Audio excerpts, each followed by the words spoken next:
Hi everyone, I am मधु। सो इस video में हम बात करेंगे फैक्टराइजेशन के बारे में। फैक्टराइजेशन अलजेब्रा का एक बहुत ही वाइड और इम्पॉर्टेंट टॉपिक है। इसको हम 8th में भी पढ़ते हैं और 9th में भी थोड़ा ये डीप में आता है। So before we get started we will start with an inspiring thought.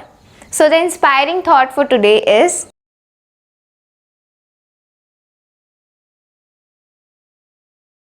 So now let's get started with our topic, which is factorization. So before we get started with factorization, we should know what is factors. Factors हमने अपने previous classes में भी पढ़ा है. So factors क्या होता है? For example, let's take a number 15. There is a number 15 and it is told to me that I have to take out the factors. मुझे इसके factors निकालने हैं. तो सबसे पहले the compulsory factors of all the numbers are 1 and the number itself. मतलब कोई भी नंबर जिस दो फैक्टर्स तो उसके कंपल्सरी हैं, 1 और वो नंबर इटसेल्फ. अब 1 हर नंबर का फैक्टर है और वो नंबर उस अपने नंबर का तो होगा ही. So these both two factors done. अब आपको देखना है कि 15 किसकी टेबल में आता है, 2 में नहीं आता. So 3. So we will write here 3 and now you can see that 3 5s is 15. 3 5s is 15 means 15 is coming in the table of 3 also, in the table of 5 also. So these are only the factors of 15. So these are known as factors. इनको factors बोलते हैं और इस factor निकालने के process को factorization बोलते हैं. So now but here we are doing factorization of algebraic expressions. So now let's move forward. So friends, now let's do some questions factorization को अंडरस्टैंड करने के लिए. तो सबसे पहला क्वेश्चन है 9ab प्लस 15b. अब इन दोनों इस अलजेब्रिक एक्सप्रेशन को हमें फैक्टराइज करना है. सो सबसे पहले फैक्टराइजेशन का रूल क्या है कि हमें सबसे पहले दोनों कॉन्स्टेंट्स का कॉन्स्टेंट्स या वेरिएबल्स का HCF देखना है. HCF क्या होता है? Highest common factor. सो ऐसा कौन सा नंबर है जो जिसकी टेबल में ये दोनों नंबर्स आते हैं, ऐसा हाईएस्ट नंबर. सो वो क्या होगा? 3. क्योंकि 3 की टेबल में 9 भी आता है और 15 भी आता है. 3 से आगे ऐसा कोई नंबर नहीं है जिसमें ये दोनों नंबर्स आते हो. सो 3 is the HCF of them. अब हमें सबसे पहले लिखना है, अगर हम 3 को यहाँ पे इससे डिवाइड करेंगे so what you will get 3 only, और अगर यहाँ डिवाइड करेंगे तो 5. So now when after dividing it we can take the variable also. अब हम ये भी देख सकते हैं कि कौन सा वेरिएबल दोनों टर्म्स में कॉमन है. b कॉमन है, इसलिए हम b को 3 के साथ ही लिखेंगे. Let's do it 3 and you can see that in the variables b is in both the terms. So we will write b means common terms we have to write outside. Then we will put the bracket. अब हम 3b को अगर 9ab से divide करें so ये b तो cancel हो गया, लेफ्ट इज a, और अगर 9 को 3 से डिवाइड करेंगे तो 3 आएगा and b is here so that's why a only left. अब प्लस अगर 15 को 3 से डिवाइड करेंगे तो 5 आएगा and b is already taken means b हमने लिख चुके हैं, इसलिए हम b नहीं लिख सकते. यहाँ पे a लेफ्ट था इसलिए a लिखा और डिवाइड करने के बाद ही नंबर्स आए. सो this what we get after factorization. So it was very simple, just one step is there. You have to here आपको याद रखना है कि यहाँ पे आपको कॉमन टर्म्स लेनी है. कॉमन यहाँ पे नंबर्स का HCF लिया और फिर वेरिएबल्स में जो उनसे कॉमन टर्म है उसको लिखेंगे, और जो लेफ्ट ओवर टर्म्स हैं या फिर जो डिवाइड करने के बाद आएगा उसको ब्रैकेट में. Let's do one more so that it can be clear. अब 6a square minus 8ab plus 4a. So HCF will be of the number 6 8 4. अब नंबर कौन सा है जो ऐसा जिसकी टेबल में ये तीनों आते हों? 2, बिकॉज 2 से आगे ऐसा कोई भी नंबर नहीं है जिसमें ये तीनों नंबर्स आते हैं. सो 2 इज़ द HCF. सो 2 लिखेंगे. अब देखो कौन सा वेरिएबल कॉमन है तीनों टर्म्स में? a. यहाँ पे 1 है, यहाँ पे 1 है. अब यहाँ पे a स्क्वायर है, मतलब यहाँ पे 2a हैं, a इंटू a, लेकिन रेस्ट ऑफ द टर्म्स में एक ही है इसलिए हमें एक ही लेनी है, 2a. अब 6 डिवाइडेड बाई 2 3. अब यहाँ से हमने एक ही ए लिया सो 1 इज लेफ्ट. अब -8 divided by 2 -4. a we have taken already so b left. फिर 4 डिवाइडेड बाय 2 2 और a हम ले चुके हैं। So this is the answer. This is what we get after the factorization. Just remember this much that constants में हमें HCF लेना है और variables में common term लेनी है, उनको bracket के outside लिखेंगे और फिर उनको सारी term से divide करेंगे। ये 2 एक common था तीनों में, तो इसलिए हमने इस तीनों term से इसको divide किया और फिर answer ये आए respectively. So now let's do some more questions. So friends, here is the next question. ये question थोड़ा सा different है पर basic fundamentally it is same. So यहाँ पे क्या है 5xy plus 20x minus 9y minus 36. अब यहाँ पे हमारे पास 4 टर्म्स हैं algebraic एक्सप्रेशन में. So अगर अब हमें इसे फैक्टराइज करना है तो सबसे पहले लाइक टर्म्स का ग्रुप बनाना है. लाइक टर्म्स मतलब जिनके वेरिएबल सेम है. यहाँ पे एक्स वाई है, यहाँ पे एक्स है, यहाँ पे वाई और यहाँ पे कोई भी वेरिएबल नहीं है.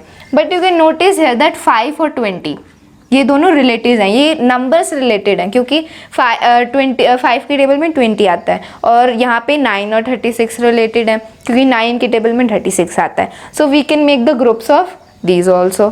सो let's make them 5xy plus 20x और फिर हम सेपरेटली इन दोनों ब्रैकेट्स को फैक्टराइज करेंगे और फिर कॉमन टर्म साइड में रखेंगे. So this was our first algebraic expression.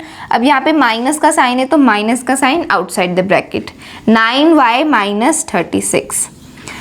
9y minus 36. अब now you can see here that outside the bracket क्या है, नेगेटिव साइन है. सो ये मैंने पहले भी डिस्कस किया था कि अगर ब्रैकेट के बाहर नेगेटिव साइन है तो अंदर वाले साइन उल्टे हो जाते हैं, अपोजिट होते हैं. सो यहाँ पे ये पहले नेगेटिव था तो ये पॉजिटिव हो गया, अब ये भी पॉजिटिव होगा. सो नेक्स्ट स्टेप में हम क्या लिखेंगे 5xy, इसको एज इट इज लिखेंगे 20x माइनस 9y प्लस 36. सो ये पॉजिटिव हो गया क्योंकि ब्रैकेट के बाहर नेगेटिव साइन था. सो अब हम पहले इस ब्रैकेट को फैक्टराइज करेंगे और फिर इसको. सो सबसे पहले यहाँ पे, अब यहाँ पे पहले कॉन्स्टेंट्स को लेते हैं. 5 है और यहाँ पे 20 है. सो HCF क्या हुआ 5 क्योंकि 5 के टेबल में वो नंबर 5 भी आता है और 20 भी आता है. सो 5 इज़ द HCF. अब वेरिएबल्स में कौन सा कॉमन है, x दोनों में आ रहा है. सो x लिखेंगे और फिर 5x को इससे डिवाइड करो और फिर इससे. सो यहाँ पे ओनली लेफ्ट y, यहाँ पे सिर्फ y रह गया और 5x divided by 20x, 5 divided by 20 is 4 plus 4 और x is already there. So y plus 4. अब यहाँ पे हमें कॉमन क्या है, यहाँ पे पहले नंबर्स देखते हैं. नंबर्स में 9 HCF है because 9 is coming in its table also और 36 भी आता है. सो 9 इज़ द कॉमन फैक्टर. -9 क्योंकि यहाँ पे ये पॉजिटिव है. अब वेरिएबल यहाँ पे नहीं है सो हम यहाँ पे वेरिएबल नहीं लिखेंगे, ओनली -9. और अब -9 को यहाँ से डिवाइड करेंगे तो y इज़ लेफ्ट और 9 4 ज़ा 36. So here 4 will come. So you can see here that y plus 4 ये दोनों ब्रैकेट में जो टर्म्स हैं ये कॉमन है. सो इनको हम एक बार ही लिखेंगे y plus 4 in one bracket और फिर 5x माइनस 9 इनको हम एक ब्रैकेट में लिख सकते हैं 5x minus 9. So this is our answer. y plus 4 5x minus 9 ये हमारा answer. It was very easy. बस यहाँ पे आपको ध्यान रखना है कि जो मैंने पहले बताया था फंडामेंटली कि कॉमन टर्म्स लेनी है और उनको डिवाइड करना है. यहाँ पे था कि हमने लाइक टर्म्स बनाई थी क्योंकि अलजेब्रिक एक्सप्रेशन में 4 टर्म्स थी. Now let's move to the other questions. So friends here is the last question. Question is x² plus 18x plus 81. So ये ट्राइनोमियल्स हैं क्योंकि यहाँ पे अलजेब्रिक एक्सप्रेशन में 3 टर्म्स हैं और यहाँ पे आप नोटिस कर सकते हो कि किसी भी सारी टर्म्स में कोई एक चीज़ भी कॉमन नहीं है. यहाँ पे x वेरिएबल है, यहाँ पे भी x वेरिएबल है, लेकिन यहाँ पे वेरिएबल ही नहीं है. यहाँ 18 और 81 9 से डिविजिबल हैं लेकिन यहाँ पे कोई कांस्टेंट ही नहीं है. सो मतलब तीनों टर्म्स में कोई एक चीज़ कॉमन नहीं है. सो इसको कैसे सॉल्व करेंगे, सबसे पहले आपको सोचना है कि ऐसा कौन सा नंबर है जिसको हम 2 बार ऐड करें तो ये वाला नंबर आए और उसको मल्टीप्लाई करें तो 81 आए. सो इट इज़ 9 क्योंकि 9 प्लस 9 इज़ 18 और 9 इंटू 9 इज़ 81.